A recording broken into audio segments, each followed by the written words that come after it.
वो समाज अपने विनाश की तरफ अग्रसर हो रहा है, ये हमने समझ लेना बहुत ज़रूरी है। सर, जिस तरह से अभी पॉलिटिकल रेवल्स देखे जा रहे हैं कि जहाँ बीजेपी की सरकार नहीं है उनको गिराकर अपनी सरकार बनाना, और जिस तरह से बिहार है, महाराष्ट्र है, इसको कैसे देखते हैं आप?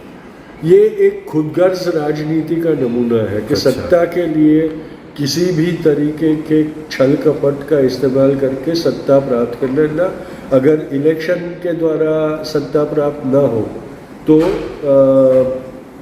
ये जो हमने चाणक्य को हमारा आदर्श बना लिया है, वो सिर्फ इसलिए है कि चाणक्य ने ये कहा था कि सत्ता में साम दाम दंड भेद सब इस्तेमाल करना होता है। राइट। हमने चाणक्य की सिर्फ वो नीति को ही और उसका फिर हमने अनुवाद ये कर दिया है कि साम दाम दंड भेद का मतलब छल कपट।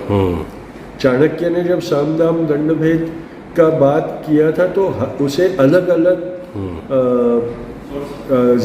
ज़रूरतों के मुताबिक इस्तेमाल करने की बात की थी। लेकिन हमने आज की राजनीति में जो राजनीतिक पक्ष है उसने उसका मतलब कौरवों वाला कर दिया, और छल कपट से राजनीति करना उसे ही राजनीति का मापदंड बना दिया है। तो हमारी लोकशाही के लिए ये बहुत खतरनाक जो डेवलपमेंट है वो है। और आज सबसे बड़ा उसका दोष जो केंद्र में सत्तारूढ़ भारतीय जनता पार्टी है उसका है, क्योंकि इसके सारे जो अभी के वक्त में उदाहरण हमें दिखे तो महाराष्ट्र और बिहार तो अभी का है, लेकिन गोवा, अरुणाचल प्रदेश और वो मध्य प्रदेश, वो सारी जगहों पे उन्होंने, और कर्नाटक में तो उन्होंने कई सालों से ये छल कपट वाली राजनीति का प्रयोग किया है।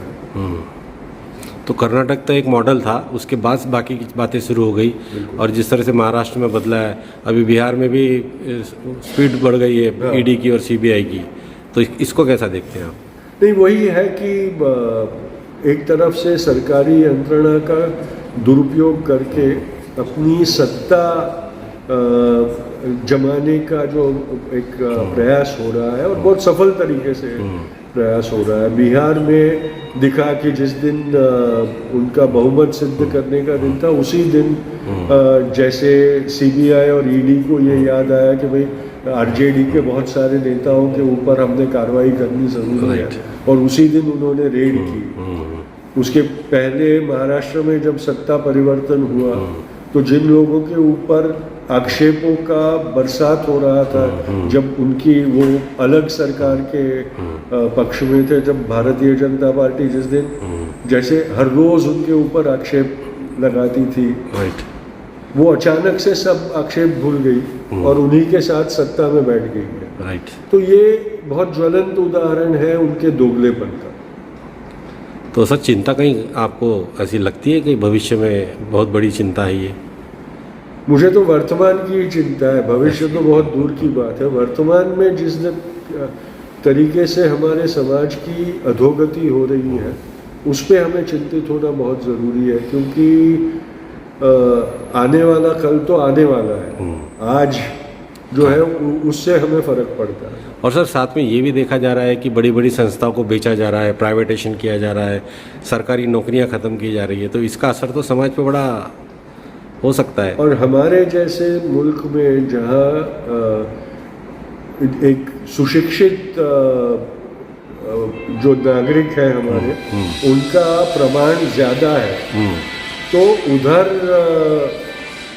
ये जो संस्थाएं थी जो रोजगार दिला सकती थी उनको ख़त्म कर देना, यानी जो सरकार का फर्ज है उससे हाथ धो देने के बराबर है। सरकार का फर्ज, हाँ मैं ये मानता हूँ कि सरकार का धर्म या कर्तव्य उद्योग चलाना नहीं है, लेकिन उस उद्योग से अगर समाज में आज बेरोजगारी का प्रश्न सबसे बड़ा है, सही बात, और सिर्फ सरकार के पास ये क्षमता है कि बेरोजगारों को रोजी दिला सके, अगर वो उसी से मुखर रही है तो उसके सबसे बड़े कर्तव्य से वो मुंह मोड़ रही है, ऐसा लगता है। आज देखिए, पिछले 2 साल में हमने देखा कि कोविड के वक्त जो अफोर्डेबल मेडिकल सर्विसेज होती है उसकी क्षमता बहुत कमज़ोर महसूस हुई है। पर फिर भी उसके बाद भी सरकार ने उस क्षमता में वृद्धि करने की का प्रयास नहीं किया है। और आज जहां प्राइवेट हॉस्पिटल्स बनते हैं वहां सरकार जाके क्रेडिट लेने की कोशिश कर रही हो, ऐसा दिखता है। तो ये सरकार की कर्तव्य दक्षता का प्रतीक नहीं हो सकता, ये सरकार की निष्फलता का प्रतीक है। राइट सर, धन्यवाद सर।